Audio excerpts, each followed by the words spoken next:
Los Angeles, January 1947. The city stretched wide beneath the blazing California sun. Palm trees lined the broad avenues, and crowds rushed endlessly through streets filled with promise. Neon signs lit up the faces of glamorous stars, smiling brightly as if to welcome everyone into a world of fortune and success. People called it America's new paradise, the land where dreams could come true. But behind the dazzling lights were narrow alleys filled with shadows, places where the defeated drifted silently, and where young women with bright hopes were ready to risk everything for even the smallest chance at a role. Hollywood was beautiful, but it was also unforgiving, a machine that consumed countless souls. And within this whirlwind, one name would one day become the very symbol of fragility and tragedy. Elizabeth Short. Elizabeth was born in the summer of 1924 in Medford, a small town near Boston, Massachusetts. Her family once lived comfortably, but the economic collapse of the 1930s shattered that life. Her father, Cleo Short, unable to face hardship, abandoned the family, leaving his wife with 5 children to raise alone. Some even said he faked his death in an accident to escape responsibility. Her mother, Phoebe, worked tirelessly at odd jobs to keep the family afloat. In Elizabeth's memories, childhood was filled with struggle, yet also with dreams. She loved to sit in front of a mirror, slipping into old dresses and pretending she was an actress on a Broadway stage. Neighbors remembered her as the girl with deep blue eyes and a gentle smile, someone always yearning to escape the limits of a small town for something brighter. But Elizabeth carried burdens of her own. From a young age, asthma often forced her to stay home, interrupting her studies. During those sickly months, she built a vivid imagination, dreaming more and more of a life that would be extraordinary. As she grew, Elizabeth blossomed into a striking young woman. Dark hair, pale skin, and lips painted red. People compared her beauty to stars like Ava Gardner or Veronica Lake. Yet it was not her looks alone, it was her gaze, innocent but touched with a quiet sadness, that people remembered most. By her 20s, Elizabeth no longer wished to remain trapped in a small town. She longed to escape the shadows of poverty and abandonment, chasing something brighter. Like thousands of young women of her time, her eyes turned westward, toward California, the land of cinema. Before reaching Los Angeles, Elizabeth had lived in several places, from Florida to San Diego. Wherever she went, she left an impression as a kind and charming young woman. But her life was unstable. She worked various jobs, sometimes as a waitress, sometimes as a receptionist or a shop clerk. Yet in her heart, the same dream echoed: to stand before a camera, even if just for a small role. Los Angeles welcomed her with warm sunshine and busy streets. But behind its shining facades, the city was also home to wanderers, to those who hunted for opportunities in others' dreams. For every bright light, there was a shadow waiting, reminding newcomers that Hollywood could lift you up or leave you lost. Hollywood Boulevard at night shimmered with neon lights, dazzling yet deceptive. Alongside the brilliance were weary faces, worn-out heels, and countless dreams that never had the chance to bloom. Elizabeth did not know then that she would soon become a part of that unspoken story. In her first months, she survived through the kindness of friends, and sometimes through the attention of men who admired her. She accepted invitations to gatherings, made appearances in glamorous bars, but in the end, she remained an outsider to the shining dream of Hollywood. Loneliness grew heavier with each passing day. Elizabeth wrote letters home, assuring her mother that she was fine, that things would turn out better, yet deep down, she sensed that she was losing her way. By late 1946, Elizabeth moved to Los Angeles with renewed hope of finding a true opportunity. But jobs never came, and auditions always slipped through her grasp. People noticed her beauty, yes, but few paused to see the tender heart within. On certain nights, she would sit alone, a cigarette in hand, watching the streetlights cast long beams through her window. Her mind drifted back to childhood, her mother, her sisters in Boston, the hardships she had left behind, and she wondered, was her dream worth such a price? Still, Elizabeth pressed forward with quiet resilience. She refused to surrender. Even when friends urged her to return to Boston, she remained in Los Angeles, like a stubborn flower daring to rise from desert soil. What Elizabeth did not know was that within weeks, her name would appear across every newspaper, not as the star she longed to be, but as a symbol tied forever to a mystery that would grip America. The lights of Hollywood never granted her the embrace she longed for. Instead, the city's shadows seemed to wait for her, arms already open. Los Angeles. In the fading winter, the air was dry, the pavement covered in a thin veil of mist, neon signs flickering like restless flowers that never slept. Elizabeth measured her days not by clocks, but by the sound of car horns and appointments that never arrived on time. Each morning she stood before a cracked mirror, carefully applying her lipstick, whispering to herself, "Today will be different. Today, they will call my name." But the city had its own ways of delaying hope.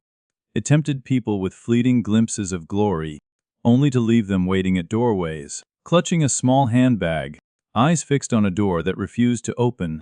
By December 1946, Elizabeth found herself attending more parties. Friends told her, "Here, it is not about the job, it is about the people. If you want a chance, you must know the right people." She wore a simple black dress, the very dress that earned her the nickname the Black Dahlia, and walked into hillside mansions with marble bathtubs and pianos soaked in gin, where girls laughed too loudly and gentlemen poured drinks with easy charm. In one such house, she met Leela, a young woman with wavy blonde hair and a smoky voice, rough-edged like a record needle-scratching vinyl. "I sing in a small lounge," Leela said, pressing a hand to her throat as though to guard her voice. "Every night, I sing, but people remember only the songs, never my name." Elizabeth smiled gently. One day, she told her, "They will remember both your name and your song." Then came Harrington, who introduced himself as a man of casting calls. His eyes seemed to observe without staring, his voice smooth and warm. He asked Elizabeth a few casual questions, complimented her hairstyle that resembled Veronica Lake, and handed her a business card. "Next week, come to this studio. Same time. Wear something light-colored. Don't wear too much black, it looks a bit somber." The words fell like a quiet lock clicking shut. Elizabeth nodded with gratitude, though a small sadness stirred inside her. If they cannot accept the color black, how will they ever endure the shadows of this city? That night, Leela took Elizabeth's hand and whispered in the kitchen, "Don't go alone. Meetings like that, you should always have someone with you." Elizabeth glanced at her reflection in the glass cabinet, her image fractured across the spotted surface. "I will be careful," she replied softly. One morning, Elizabeth sat at a tiny diner on Pico Street, ordering weak coffee and a cheap pastry. She pulled out stationery and carefully began a letter. "Dear Mother, I am doing fine. I have met some people in the industry, and they say I have potential. Next week I might try for a small role, just a few lines, but I am excited. I miss home. I miss you. But I feel like I am finally close to what I have always dreamed of. Your daughter, Bet." She signed as Bet, the tender nickname she always used with her mother. In the letter, she did not mention the nights she returned to an empty, rented room, the chill that ran down her spine when footsteps echoed behind her before suddenly stopping, or the phone calls where silence lingered on the other end. She knew her mother would not sleep if she told the whole truth. The diner's owner, a kind-hearted Mexican woman, placed an extra pastry beside her coffee. "Eat, child. The wind is cold today." Elizabeth looked up, her throat tightening. Sometimes, the kindness of strangers could make one want to cry, even more than familiar cruelty. And then there was Redmanley, a man with copper-colored hair and an apologetic smile who drifted into Elizabeth's life like a long-distance bus pulling into a roadside station. He was not a bad man. He was simply passing by, noticing her at the edge, and offering her a ride. They talked during long drives about the damp grass-scented streets of Boston, the breezy coast of San Diego, the music that played on car radios. "You will be all right," Red said, though it sounded like he was trying to convince himself. "You have a way of making people turn their heads." Elizabeth laughed softly, half teasing, half guarded. "That is both a compliment and a warning, is not it?" He took her to a few places, introduced her to acquaintances. Other men looked at her in different ways, some with the caution of holding fragile glass, some as if they had missed meeting her in some forgotten summer, and some who looked only at her lips, as though she began and ended there. Red had a wife Elizabeth knew. She did not love him, but she was grateful for his awkward kindness. The nights he helped cover her rent. The times he turned his car around just to hand her a thin coat. In this city, kindness could feel like borrowed clothing, rare, fragile, and always at risk of being taken back. The appointment with Mir Harrington was postponed, and then postponed again. Once, Elizabeth arrived at the studio as arranged, only for the gatekeeper to tell her, "He is not here. Try calling next week." She stood beside a row of artificial palms in the lobby, listening to the clock tick faintly on the wall. Leela sent her a message. "Dawn tea, wait." But Elizabeth lingered another 10 minutes, the way people sometimes wait for a rain shower to pass, hoping a rainbow might appear. Later that afternoon, she walked into the grand lobby of a hotel, its ceiling high. Chandeliers, glittering, velvet chairs tucked into corners. Sophisticated guests sat reading newspapers, sipping whiskey. Elizabeth perched lightly on the edge of a chair, beside a marble column, her hands clasped. Each time the door opened, she lifted her head, trying to mask her nerves. "If he does not come today, I will call. If the phone is busy, I will try again. If it happens again, I will." She stopped at the word I. Such a small word, sometimes no more than the last coin left in a pocket. A middle-aged man walked by, his cologne strong and cold. He paused, tilting his head. "Who are you waiting for?" "A friend," Elizabeth answered with a smile. "A friend by appointment, or by hope?" She froze, then whispered, "Is there such a difference?" He smiled without answering. When he left, Elizabeth noticed a business card placed on the small table beside her chair. She did not pick it up, only stared. Names embossed in fine print had led many down hallways with no windows before. Time moved in uneven rhythms. Elizabeth changed boarding rooms again and again. In some places, the door never closed properly. In others, the window stuck shut. In some, hot water was only a promise. And wherever she went, she heard the same thing. Phones ringing late at night, only silence or breath on the other end when she answered. It could just be wrong numbers. Leela suggested. Elizabeth shook her head. Wrong numbers are not that patient. She began to notice familiar faces repeating along a few streets, a man with a soft-brimmed hat tilted low, another in a long coat with worn pointed shoes. Sometimes they lingered outside a record shop, pretending to admire a Rita Hayworth poster. Other times they smoked beneath the palms. Perhaps strangers. Perhaps only her imagination. But the sense of being watched was like a mild fever, persistent, hard to shake off.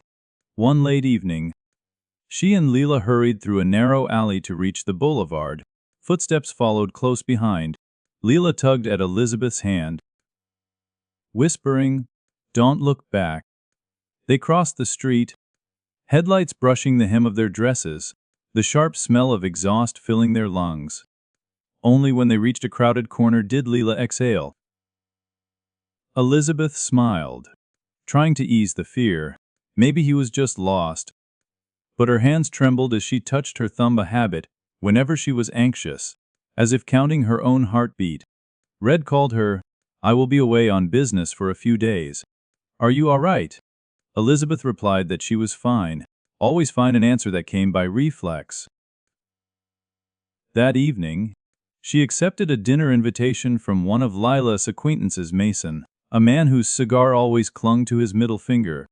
The restaurant was noisy, tables pressed close, a violin playing songs so familiar that no one truly listened anymore. Mason spoke of the people he knew, directors here, financiers there. He ordered the most expensive dish, then slid the plate toward Elizabeth with a half smile. Eat. You are too thin. Elizabeth smiled, cutting a small piece from her plate, though she could hardly swallow. People still spoke of her the way one might speak of a decoration, where to place it, under which light, in what setting it would look best. Mason promised a few photo sessions, pictures to send to the right people. While his hand drifted toward her wrist, Elizabeth brushed it aside gently, as though moving a stray strand of hair. I think I will head home, she said. Mason raised a brow. I have not finished my story. She stood, offering a soft smile. Sometimes the stories left unfinished are the ones most remembered. Outside, the night air struck her face, sharp and bracing. She walked a long distance, heels dangling in her hand, her feet aching. Why did the roads connecting promises always feel longer than they appeared on a map? Rain was rare in Los Angeles, but that night it fell in torrents. Elizabeth sheltered under the awning of an old theater, watching the water shimmer under streetlights. A boy rushed by selling papers, waving the front page like a banner, a new film star signing a contract, a failed bank robbery. The city seemed to change headlines faster than people changed their minds. A middle-aged woman in a nylon raincoat stood beside her. Who are you waiting for, dear? I am waiting for the rain to stop. Here, rain ends quickly and the sun burns again. You will need a good pair of sunglasses. I have them. Then you are missing something else. What am I missing? Someone to remind you not to believe too much. The woman walked away, leaving behind a sentence like a safety pin lightly pricking the edge of Elizabeth's heart. She smiled faintly. Here, even advice fell like rain soaking you before you realized it. She began to count her evenings at a small bar near her boarding room, a place where the bartender called her name from across the room, where the cheap glass of wine was always poured just below the line. She never drank to the point of forgetting. She learned to drink just enough so she could still find her way home alone. At the next table, a group of musicians spoke of their upcoming tour. At the counter, a red-haired girl with too much makeup told of a director who made promises and then vanished. In the corner, a man stared through his glass as though waiting for another version of himself to walk in. Elizabeth realized that loneliness had a shape. It looked like chairs still empty long after midnight. She pulled out a scrap of paper, writing as if scripting her own life. Desire. To be truly seen, not just looked at. Fear. To be forgotten before being remembered. Hope. One small roll, one close-up shot, one simple line spoken right. Hello. She folded the note and tucked it into her purse. A charm so fragile it nearly tore. One cold, dry evening, with no rain in sight, Elizabeth received a message from Leela. Someone wants to meet you. Someone.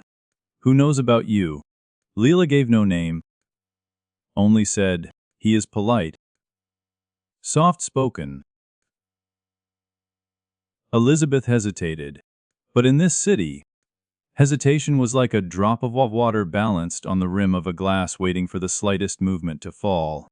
They met at a cafe on the corner of the boulevard, its thick glass windows glowing with tired yellow lights. The man arrived on time, dressed in a gray coat, his smile measured. I heard you are fond of films, he began, voice steady. Who here is not? Elizabeth replied, wrapping her hands around her coffee cup for warmth. I have some friends who work behind the camera. He continued, perhaps we can find a way to help you be in the right place, at the right moment. She studied him closely. The right place. The right moment. It sounded like a secret phrase in Los Angeles. All someone needed was the appearance of trustworthiness, and those words could open doors. "How did you know my name?" she asked. He shrugged lightly. "This city is smaller than you think." When they stepped out, the night carried the scent of gasoline and roasted almonds. He walked beside her, keeping a courteous distance. "You look tired," he said. "Every night feels long. Sometimes nights feel endless because we keep telling ourselves the same story." He replied with a faint smile. Elizabeth answered softly, "Then maybe it is time to tell a different one." She thought of the letter to her mother, the business card she never picked up, the drives with Red, the smoky songs of Leela, the silent phone calls. A sudden urge rose inside her to believe in a different story. Just once, as people sometimes believe in a charm bought hastily on the roadside.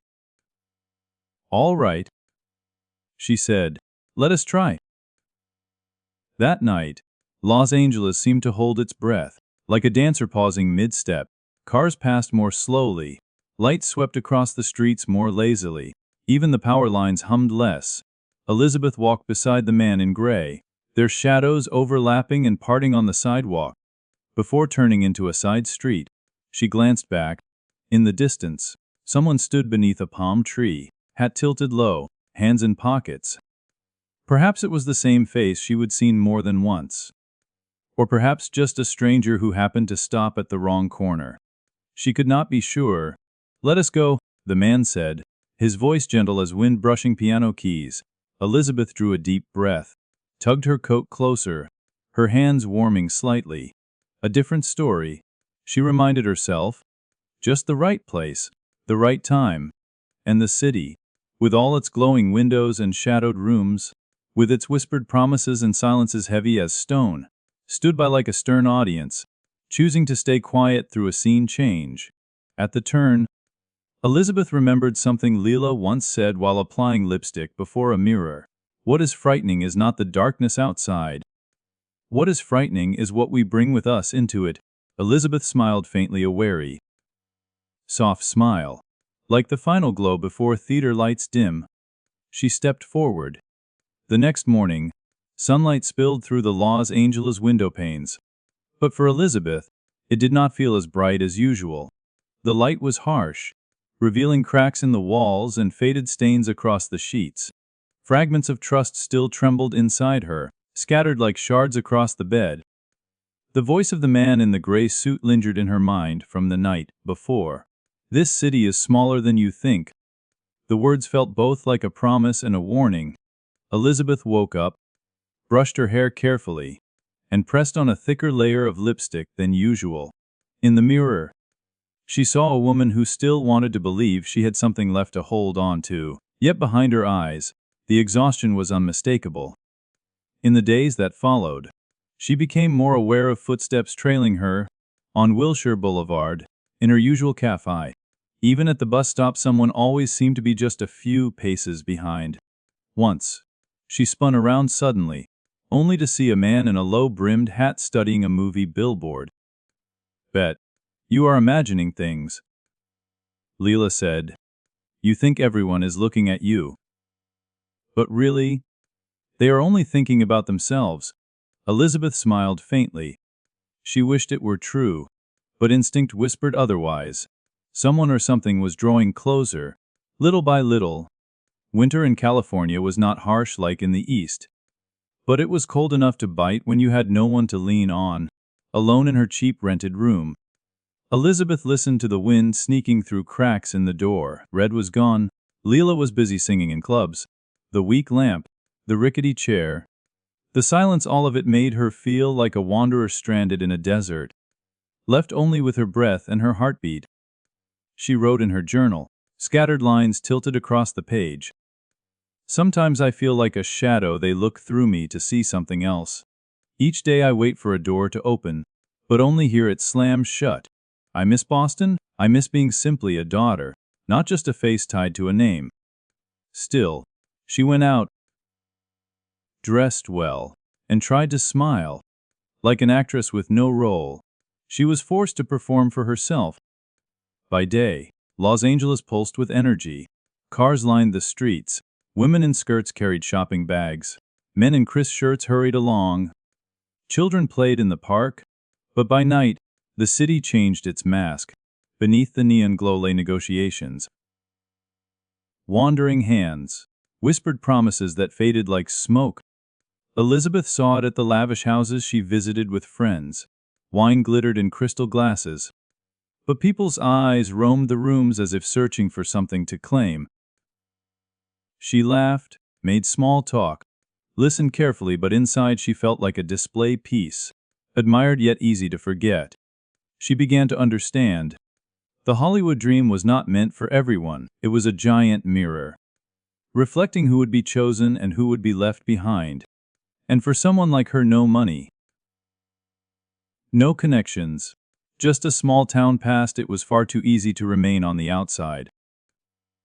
One night, she wrote another letter to her mother.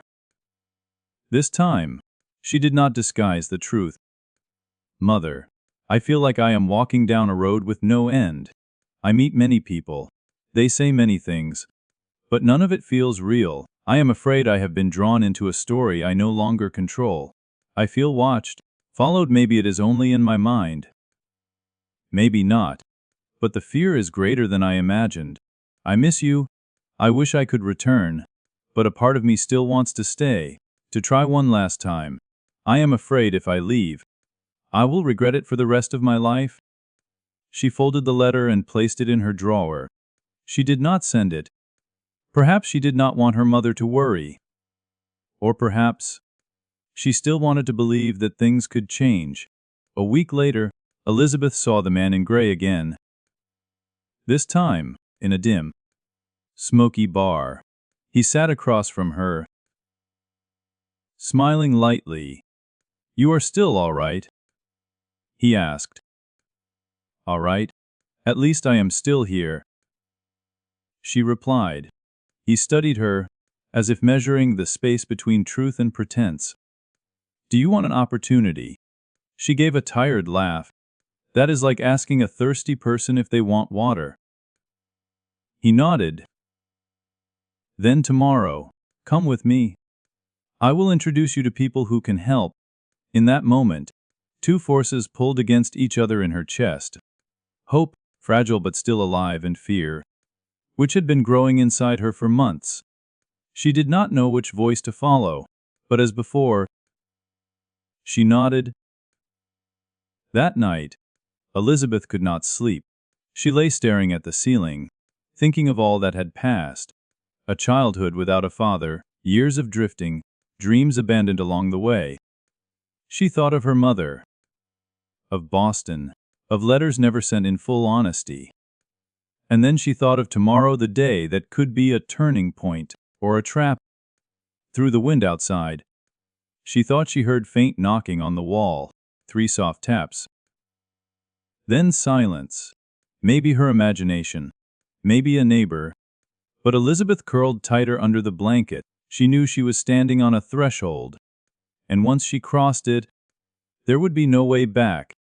The next morning, Los Angeles shone as if it had never known fear. People rushed to work, bought newspapers, sipped coffee, laughed. But when Elizabeth looked in the mirror, she asked herself, who would remember me if one day I vanished? She fixed her hair, painted her lips carefully, and stepped out into the flow of the city. On the street, the wind carried music from a record store, a cheerful love song, almost cruel in its brightness. Elizabeth smiled faintly, though the smile felt cold. This might be the last time she chose her own story.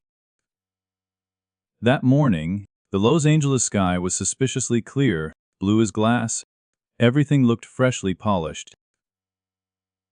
Windows gleaming, signs bright, sidewalks dry.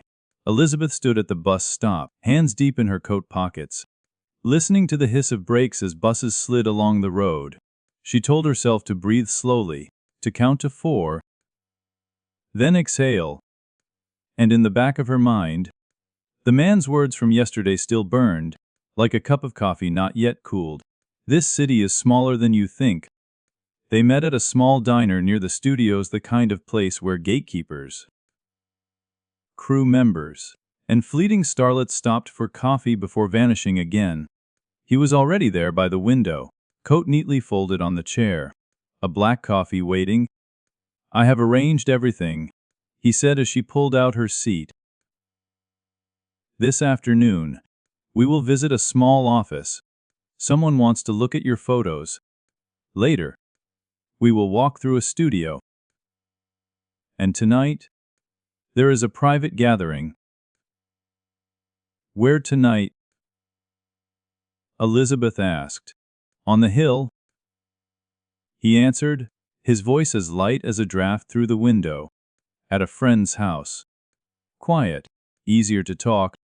The word hill echoed in her mind like footsteps on wooden stairs. Inviting, yet uncertain. Still. She nodded. Some decisions are not made by reason, but by weariness long carried, or by the shape of hope, resembling a door that finally opens. The small office stood among a row of narrow buildings on a hushed street, frosted windows, a chipped nameplate. Inside, the air smelled of old paper, ink, and rolled cigarettes. A man with slick hair and a polished teepin rose to greet her. "You must be Elizabeth. I have heard of you," he said warmly. For half an hour they spoke. He leafed through a few old photographs. Elizabeth by the beach in San Diego, in a bar, beneath a palm tree's shadow. He nodded, suggested a new session. "Better lighting, more natural makeup, something we can send along, then wait for feedback." Elizabeth smiled, asking just enough questions to seem neither naive nor jaded, balancing hope with caution. Outside, the man in gray walked beside her with easy steps. "All right?" he asked. "All right," she replied. Then after a pause, "They always say, wait for feedback. Feedback is the lightest and heaviest thing in this city." His smile hovered like mist. "You will get more than feedback. Come." We continue. The studio in the afternoon was a city within a city. Trucks carrying props, crews hauling false walls painted like stone or sky. Passing the great gate felt like stepping into someone else's dream. Here, light was sharpened into beams. Here, Paris or New York or a desert could be built in hours. He guided her through alleys and sets, greeting people, introducing her with just enough familiarity. "A friend," he said. "She has talent. Looking for a chance." The word talent fell from his lips like powder. Chance rang faintly, like a coin dropped on marble. Elizabeth smiled, letting it pass.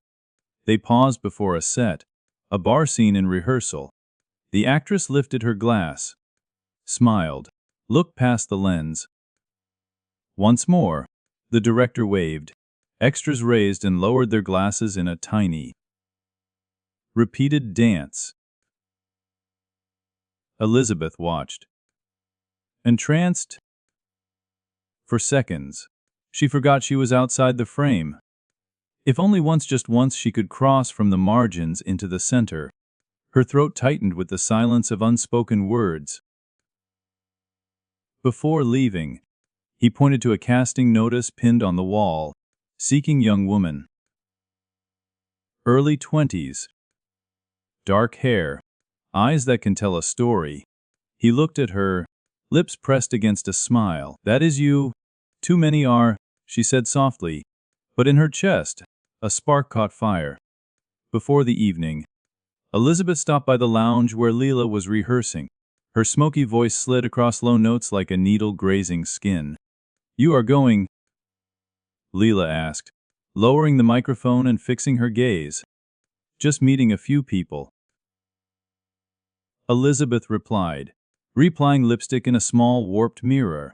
"At a house on the hill." "There are always many rooms and many locked doors on the hill," Leela removed one pair of earrings, put on brighter ones. Who is taking you? A man. Polite. Knows things. I told you. Leela walked closer, resting a hand on her arm. Bet. If something feels wrong, leave.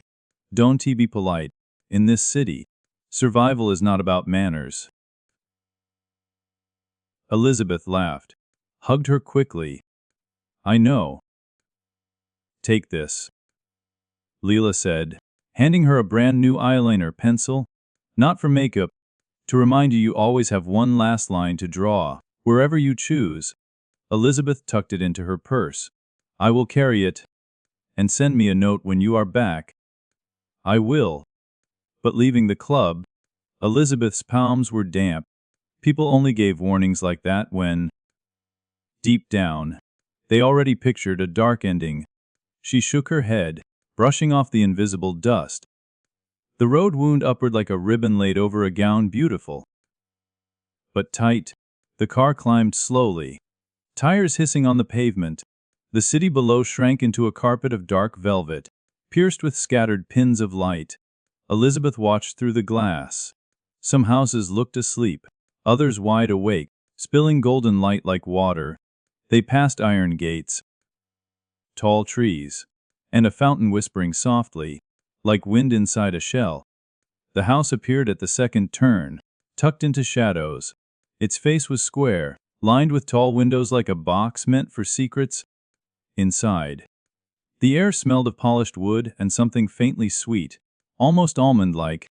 Make yourself at home, the man in gray said, hanging his coat. My friends will arrive soon.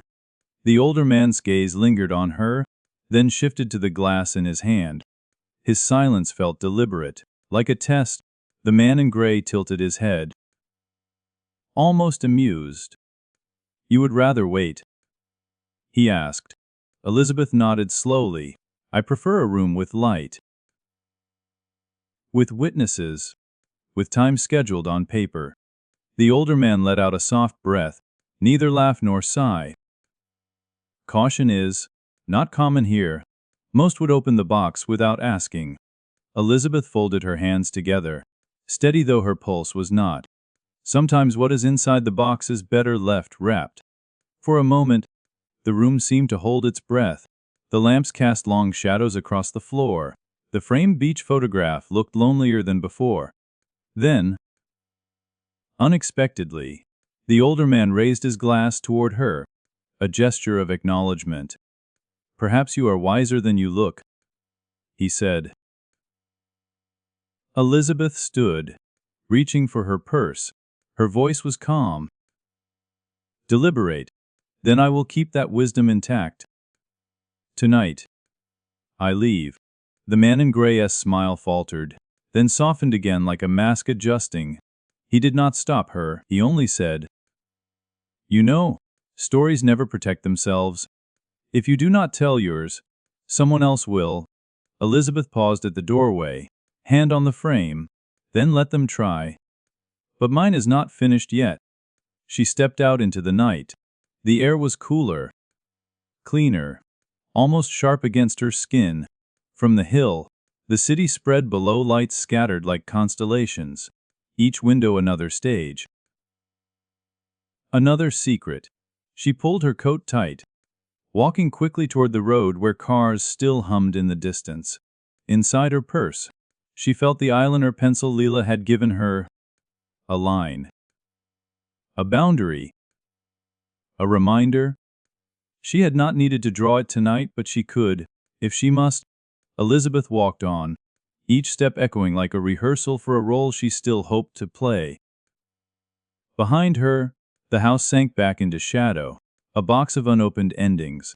Ahead, Los Angeles waited, cruel, dazzling, indifferent, and somewhere in the shifting dark, Elizabeth chose, once more, to remain the author of her story. Elizabeth shook her head gently. No. Just home. The man in gray kept his eyes on the road, the city lights flickering across his profile. Home. He repeated, as if tasting the word, such a fragile place, is not it? 4 walls and a lock that keeps nothing out.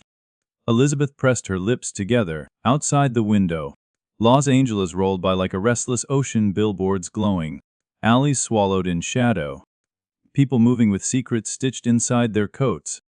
At the next red light, she caught her reflection in the glass. The face looking back seemed both hers and not hers, lipstick holding its ground, eyes too tired to argue. She remembered the note she had tucked in her wallet. Fear, to be forgotten before being remembered. The light turned green. The car slid forward. "Do you ever think," the man asked, voice low, "that some stories are not meant to be told in daylight?" Elizabeth turned to him, her fingers brushing the eyeliner pencil in her lap. "And do you ever think," she answered, "that some stories only survive because they find the daylight?" For a moment, his smile broke, the mask slipped. Just slightly.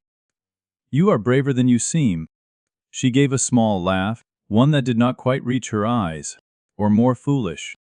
They drove in silence until the familiar outlines of her street appeared. The neon sign of the corner bar buzzed faintly. The bakery across the way shuttered and dark. He pulled up to the curb. Elizabeth gathered her things, her hand pausing on the door handle. "Thank you," she said quietly. His reply came almost tender. "Don't mistake gratitude for safety." She stepped out, the night air closing around her. The car idled for a moment, then merged back into the stream of headlights. Swallowed by the city, Elizabeth stood there, listening to the echo of her own breath, the eyeliner pencil still warm in her hand. Somewhere deep inside, she knew the story was circling tighter, drawing her into a center she could neither predict nor escape. And yet, for tonight, she had chosen to walk away still breathing, still the author of her own unwritten ending. "No," Elizabeth said. "Home will be enough." "Home," he echoed, as if tasting the word, "in this city. Sometimes a home is nothing more than a place dark enough to sleep, and quiet enough to still hear yourself." She added. He switched on the turn signal, steering into a side street. The wind shifted. Colder now. A faint burnt smell passed through the air, perhaps smoke from trash being burned somewhere, or the scent of something fading away. The car slowed. "Looks like there is a checkpoint ahead," he said, squinting at the distance, then turned back. Elizabeth suggested. He nodded, spun the wheel, and eased the car around. When they paused briefly to let another vehicle pass, Elizabeth noticed a phone booth on the corner. "Could I make a quick call?" she asked. "Just 1 minute. I want to check in with a friend." "Of course," he answered, pulling the handbrake. "I will wait." Elizabeth opened the door and stepped into the chill air. She hurried to the booth, searching her purse for coins, sliding the glass door shut. Her breath fogged the pain. She dialed. The line rang several times, no answer. She hung up and tried another number. This time, a sleepy voice came through. "Hello, Leela, it is me. Bet. At this hour, are you all right?" "I am fine. I just wanted." Elizabeth stopped, glancing out through the blurred glass. The car was still there. The man sat waiting, hands on the wheel. "I will be home soon. Don't worry. Message me when you are back," Leela said, her voice suddenly alert. "I will wait up." "Yes," Elizabeth replied. She thought of adding a small joke, something light like a feather to soften the weight inside her chest, but no words came. She hung up, pushed the door open, and stepped out. The wind had grown sharper. At the end of the street, a man pedaled by on a bicycle, the bell chiming faintly. Farther off, a dog barked. Elizabeth pulled her coat tight and walked back toward the car. Just then, a shadow slipped across the edge of her vision, quick as a thought. She froze for half a second, then kept moving. After that, everything seemed to accelerate. The street felt emptied, as though someone had quietly drained all sound from the air. The car pulled away from the curb, merging back into the stream of lights. Elizabeth leaned her head against the window, eyes blinking slowly. The city outside unfolded like a silent reel of film. A man locking up his shop, a girl carrying a cat, a delivery truck making its rounds. Every so often, the passing headlights cut across her face, leaving patches of brightness and shadow, like fragments from a screen test. She thought of her mother, of the name Bet scrawled quickly on postcards. She thought of Leela, her song left unfinished tonight. She thought of Red, the kind soul who had crossed her path, like a signpost at a turning. She thought of the photographs still waiting to be taken, the small nameless rolls that might have been hers. And then, the question without an answer pressed in. Who will remember me? In the way I long to be remembered. The night drifted across sleeping rooftops. A thin mist began to fall. Somewhere, a sprinkler hissed to life, scattering threads of silver water. Somewhere else, a lone window still glowed, where someone bent over a desk, finishing a letter they might never send. The city did not answer. The city only kept its secrets. When the horizon shifted from black to gray, delivery trucks sped along the boulevards. A woman let her daughter out into the morning chill, clutching her coat tighter as she passed empty lots and wet fences. The child yawned and held her mother's hand. Elsewhere, a gatekeeper opened heavy doors and swept the marble floor. A tea-room worker flipped a sign to open. A bus stopped, letting the first passengers of the day step aboard. On a quiet stretch of road, the early wind carried the smell of damp earth, of metal, and of stories not yet told. The pale light of dawn crept into the corners, revealing what had been left in the dark silent. Motionless, about to become news, a chain-link gate rattled softly. Brief sound rose, then was swallowed by the wind. And then, silence again. In a small rented room, the bed remained cold after a night without return. On the desk lay a folded sheet of paper, unfinished. Addressed simply, Mother. The words trailed off, like a breath cut short. Beside it rested an open tube of lipstick, worn down at the edge, and an eyeliner pencil without an owner. Los Angeles opened its eyes. The morning papers began to print.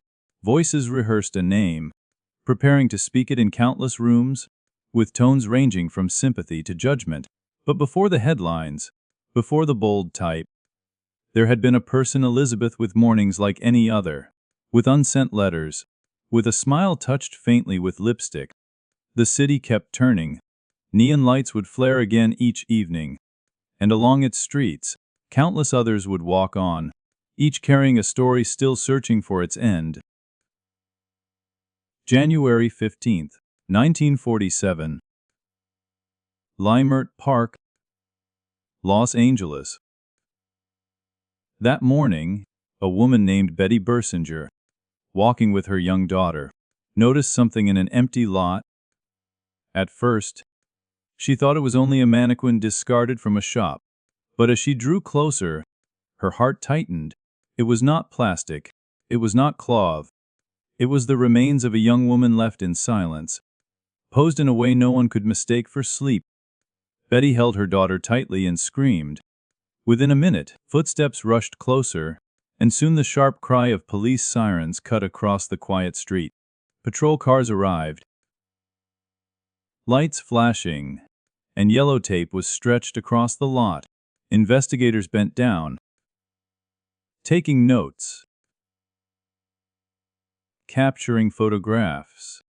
One young officer looked once and turned away, visibly shaken.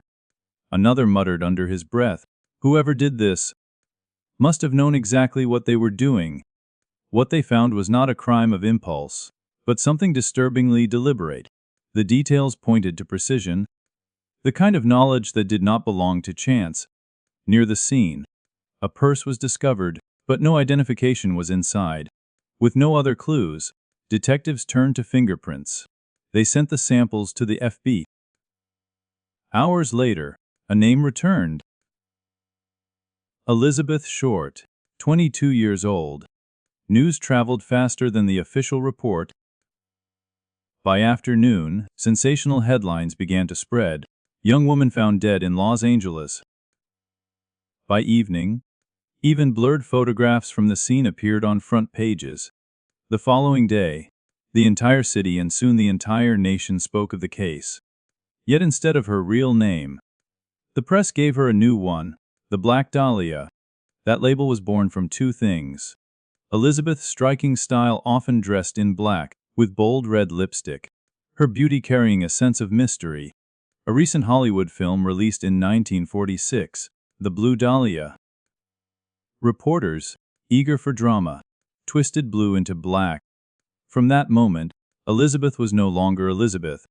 She became a symbol, a name suspended between reality and myth, both alluring and tragic. In Boston, her mother, Phoebe, learned the news in the cruelest way.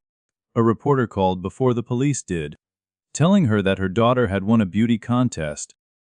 Before revealing the truth, the shock sent her collapsing. She had raised 5 children alone, and now she faced a grief no parent should ever bear. Worse still, while she struggled to comprehend, the rest of the world was already speaking of Elizabeth, not as a daughter, but as a headline. Across Los Angeles, conversations buzzed.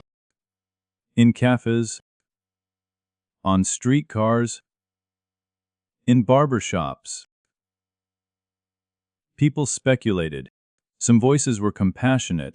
She was only 22. How tragic, but many twisted the story into gossip. I heard she lived a wild life. She must have gotten mixed up with the wrong men. Maybe she was part of something darker. The truth became blurred. Reporters dug into every corner of her private life. Old photographs, past companions, rented rooms. They pieced fragments together, exaggerated them, and reshaped a young woman chasing her dream into a legend clouded with scandal. If Elizabeth could have spoken, perhaps she would have said only this: I wanted to be remembered as a person, not as a nickname, not as a case file. From this moment on, Elizabeth no longer owned her own voice. What remained were only photographs, police files, and newspaper descriptions. Rumors began to spread about a so-called surgeon killer, about a possible serial murderer, about hidden ties to Hollywood's underworld. Each new theory was like another layer of fog, obscuring the real Elizabeth, a daughter who once wrote letters home, a dreamer who longed for a small role, a young woman wandering the wide and lonely streets of Los Angeles. In the days that followed, the police received a series of anonymous letters. Some were made of words cut from newspapers, signed the Black Dahlia Avenger. A few even contained Elizabeth's personal belongings. Whoever sent them, whether the real culprit or a cruel impostor, was turning tragedy into a sick performance. And the press, rather than restraining itself, eagerly published every detail to sell more papers.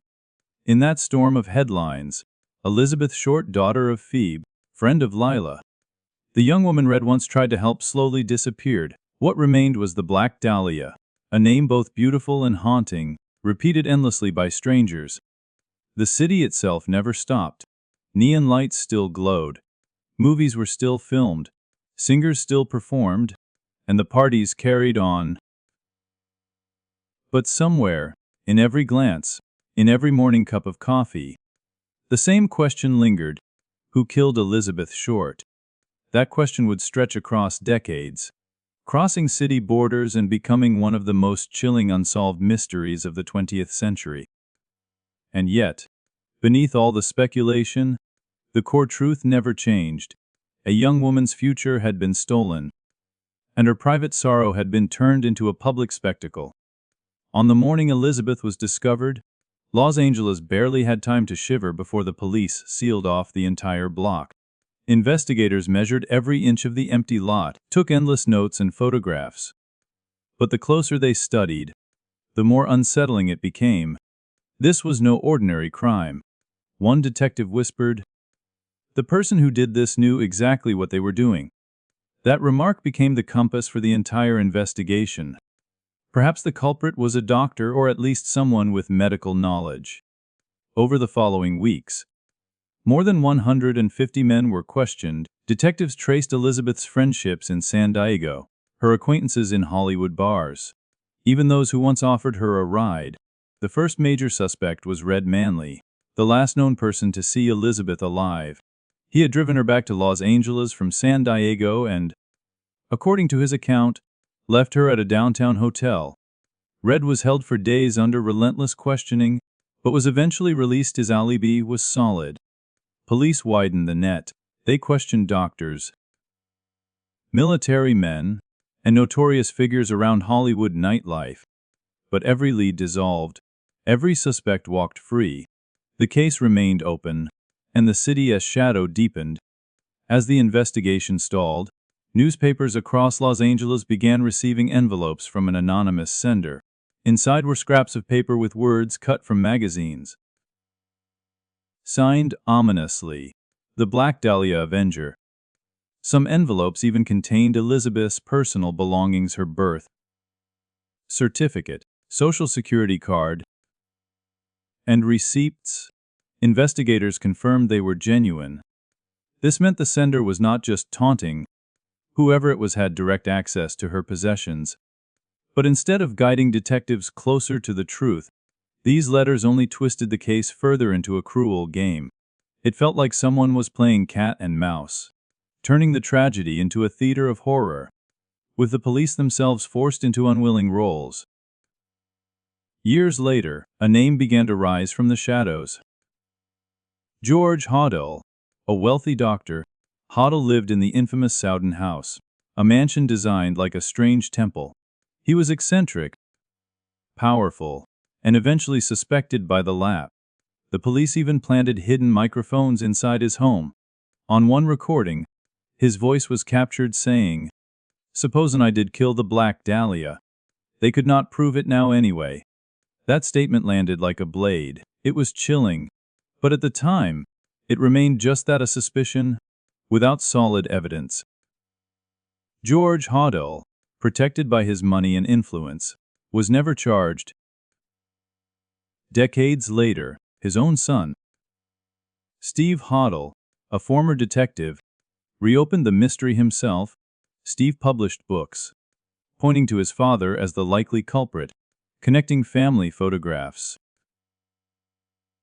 medical knowledge, and timelines. Yet even with his revelations, justice never arrived. The door of truth remained closed. Meanwhile, the investigation spiraled into contradictions. Witness testimonies clashed. Suspects were brought in, then released. The anonymous letters continued to arrive, each one another shard of broken glass reflecting a distorted version of reality.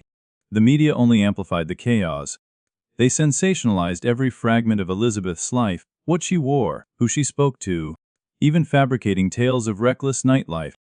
Readers devoured the stories, and the victim was transformed into an object of judgment rather than compassion. For Elizabeth's family in Boston, the pain was unbearable. Her mother, Phoebe, had to endure not just the loss of a daughter but also the humiliation of reading article after article that smeared Elizabeth's name. Friends like Leela and Red could not walk down the street without hearing cruel whispers. Was she really living a double life? Was she tied to the mob? Elizabeth, the girl who once dreamed of a small film role, was stripped of both her name and her dignity. Months turned into years. The case cooled. The files thickened. But justice never came. Eventually, the Black Dahlia investigation was labeled a cold case. And yet, silence did not erase the memory. Instead, the Black Dahlia became a cultural symbol. James Ellroy wrote the acclaimed noir novel The Black Dahlia, waving the case into a haunting fiction that reflected America's obsession with darkness. Hollywood adapted the story to the screen, altering facts, reshaping Elizabeth into characters half true, half invented. Artists, musicians, and true crime enthusiasts continued to echo her name, each generation rediscovering the mystery. Elizabeth Short was no longer just a young woman with hopes and flaws. She had been immortalized, unwillingly, as a legend of Los Angeles Noir, a legend that still lingers. Half tragedy, half myth. Amateur investigators, journalists, and private detectives continued to hunt for answers, building theories that multiplied with every decade. But by then, Elizabeth was no longer Elizabeth. She had been swallowed by the very dream she once pursued. Hollywood had denied her a role in life, but in death, it cast her in its most tragic performance, a role without dialogue, without an ending, and without escape. In Los Angeles, whenever the name Black Dahlia is spoken, a shiver still lingers, not only because of the unsolved mystery, but because her story reflects something deeper, the hidden price of the American dream. A young woman, fragile yet determined, risked everything to find her place. And when she was silenced twice, first by her killer, and then by the way society consumed her tragedy as entertainment. The neon lights of Los Angeles still glow at night, yet if you were to pass an empty lot, hear the wind rush through a broken fence, you might imagine a faint silhouette, the girl in black, wide-eyed, still asking a question no one can answer. Who am Elizabeth Short, or only the Black Dahlia? The city kept spinning, as if that January morning had never shaken it. Streetcars still rolled down boulevards. Soundstages still burned with light. New faces rose and fell in the cycle of fame. But somewhere in its hum, the name Black Dahlia remained suspended, half rumor, half memory. Elizabeth Short, the girl who longed for a small role, had been given something far larger, the role of an obsession. But this part was not one she chose. It came without a script, without direction, and with an audience that only grew larger. In the 1980s, writer James Ellroy released his novel The Black Dahlia. The book transformed the case into a noir epic, filled with brooding detectives, a corrupted city, and mysterious women.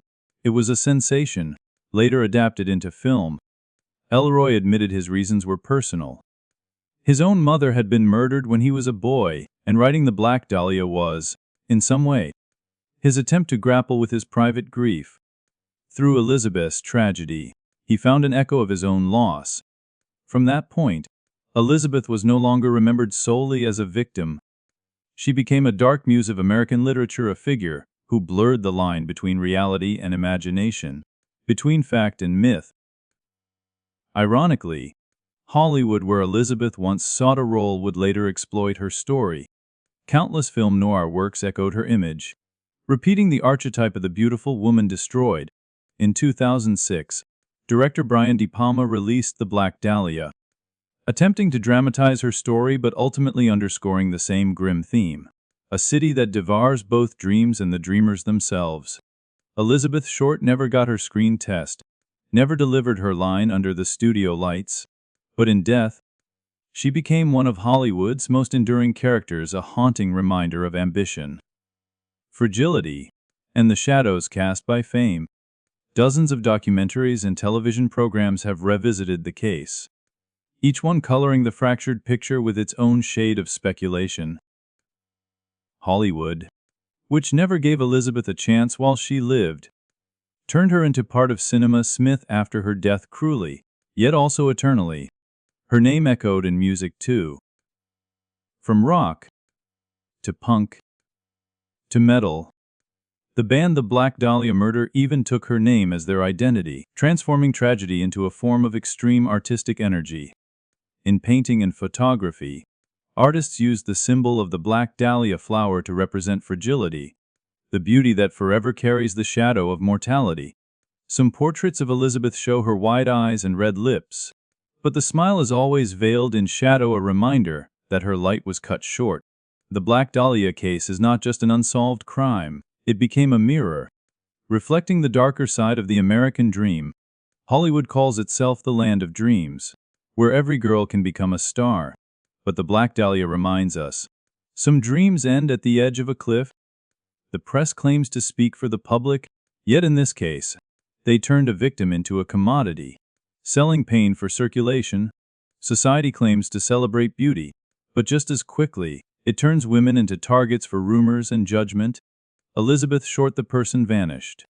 What remained was only the image society wanted, a mysterious flower, a brutal ending, a symbol retold endlessly.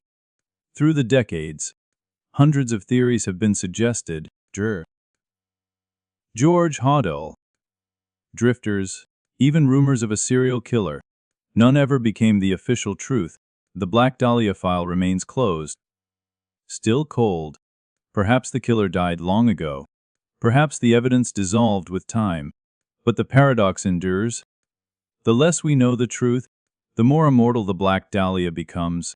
70 years later, people still visit the empty lot where Elizabeth was found. They place fake Black Dahlias. Take photos.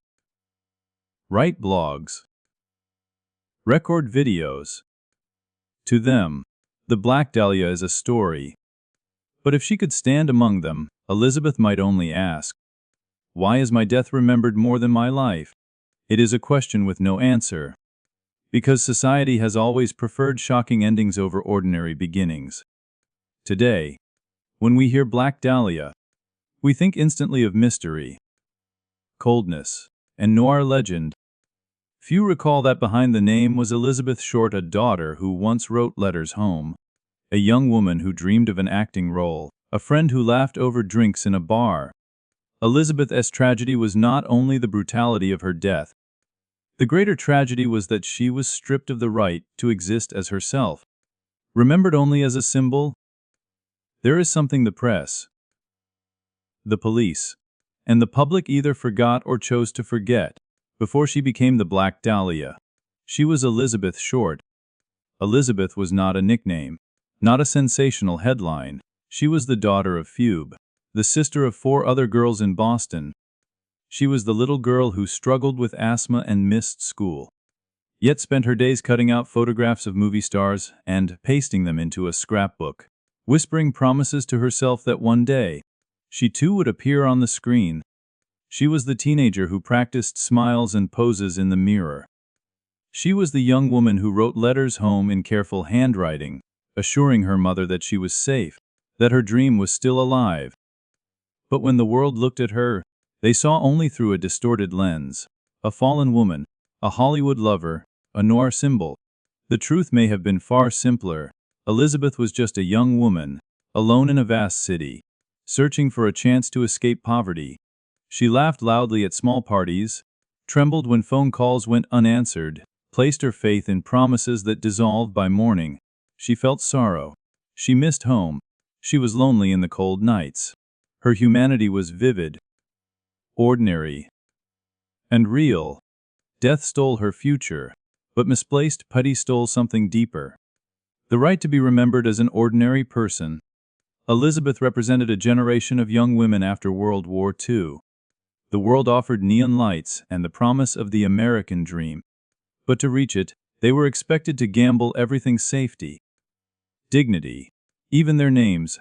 Elizabeth was caught in between, not strong enough to be chosen by Hollywood, not invisible enough to escape its predators. She lived suspended, both a person and a shadow. That was her deepest tragedy. To be transformed into something other than herself, even while she was still alive. Death merely placed the final period at the end of that transformation. The Black Dahlia, a name that sounds beautiful, mysterious, unforgettable. Yet that name killed Elizabeth a second time. It stripped away her private self, turned her into public property, into a case file, into a recurring trope in noir cinema. Meanwhile, the real Elizabeth was only a young woman who once smoothed lipstick in the mirror, who left letters unsent, who dreamed of a small role on screen, not the eternal role in a collective tragedy. 70 years later, people still debate the case. They speculate about suspects, about motives, about conspiracies. But the most important thing may not be discovering the killer, though justice is a noble pursuit. The more vital task is remembering Elizabeth as a person, the beloved daughter of a mother, the friend who once sang and laughed with Leela, the young woman who trusted, who hoped, who faltered, who still dreamed. Her humanity is not less valuable because her dream was small. Her laughter is not less meaningful because it was shared in ordinary bars rather than in glamorous ballrooms. Her life deserves remembrance not because of how it ended, but because of how it was lived. The Black Dahlia will forever remain a mystery, a myth, a headline, but Elizabeth Short, if we choose to see her, can remain something greater. A reminder that behind every sensational story is a person, breathing, hoping, fragile, and real. And perhaps that is the only justice we can still offer her. Not to let the myth overshadow the woman. Red once gave her a ride down a long road, just as so many people briefly crossed paths with her. To them, Elizabeth was often just another passenger, another face, another fleeting story. Yet beneath all of that, she was only a girl, fragile in ways that made her deeply human. To restore her to her true name is the only way to rescue a fragment of the dignity that society stole from her. In our imagination, we can picture Elizabeth sitting in a small cafe, her deep blue eyes soft with curiosity, her lips curving into a shy smile as she listened to someone's story. We can imagine her hunched over a letter to her mother, ending it with the words, "Don't worry, Mom. I will be all right." That is the image worth remembering. A person with hope still unopened, a smile unfinished, a dream unfulfilled. Elizabeth was not only a victim. She was a symbol of an entire generation of young women who longed to break free from poverty, who dared to seek freedom, but who were crushed beneath the machinery of an unfair society. And that is why her tragedy is so haunting. It is not merely the story of one woman, but a warning for an entire era and perhaps for ours as well. Los Angeles today glitters much like it did 70 years ago. Neon signs still promise a paradise of lights. Film studios still build dreams out of wood and paint. Yet if one walks slowly, if one pays attention, the cracks in the walls and the alleys where the wind carries a chill still whisper of the past. In those shadows, one might hear an old story, the story of a young woman named Elizabeth Short. Elizabeth does not need us to remember her as a case file. She needs us to remember her as a person. A 22-year-old who loved black dresses and red lipstick. A daughter who once reassured her mother with tender letters. A friend who laughed nervously at noisy parties, trying to belong. A dreamer who believed that even the smallest role, the briefest moment on screen, would be enough to make her dream whole. She was never the Black Dahlia. That was a name invented by newspapers to sell more copies. The real person Elizabeth was buried beneath that label. Her death reminds us that dreams can carry a cost far greater than imagined. In the dazzling world of Hollywood, women like Elizabeth were both worshipped and exploited. They were admired but never protected. They were given glamorous nicknames but denied the dignity of being heard in their fears. Elizabeth gave her youth to chase a dream, and when she died, society consumed that death, as though it, too, were just another Hollywood product. Some call her the Black Dahlia, a flower of darkness, but if such a flower truly existed, Elizabeth herself would be its proof. Fragile, proud, blooming briefly in the shadows of a city that never sleeps. And so, as the lights of Los Angeles continue to burn, her story still lingers, not as a headline, not as a myth, but as the echo of a life that once was. Elizabeth Short deserves to be remembered not for the horror of her end, but for the humanity of her existence. She did not live to see herself become a legend, but her brief presence left a lasting mark, a reminder that behind every dazzling dream lie silent shadows. Nameless tragedies. When we speak of Elizabeth, let us call her by her true name. Let us remember that behind the old black and white photographs, behind the tabloid headlines, there was once a heart that beat faster before a date, that trembled at the sound of a knock on the door, that held hope when gazing at the studio lights. Elizabeth Short, daughter of a single mother, friend of drifters, a dreamer in the dark, deserves to be remembered this way, not as a sensational mystery, but as a person who lived, loved, dreamed, and was taken too soon. Los Angeles goes on spinning, neon still glows, films still roll, music still plays. Yet somewhere, in the corners of memory, there remains the image of a young woman in a black dress, with deep blue eyes, walking down the boulevard, hoping that tomorrow her name would be called. That tomorrow never came. But in our remembrance today, she is called not as the Black Dahlia, but as herself, Elizabeth Short.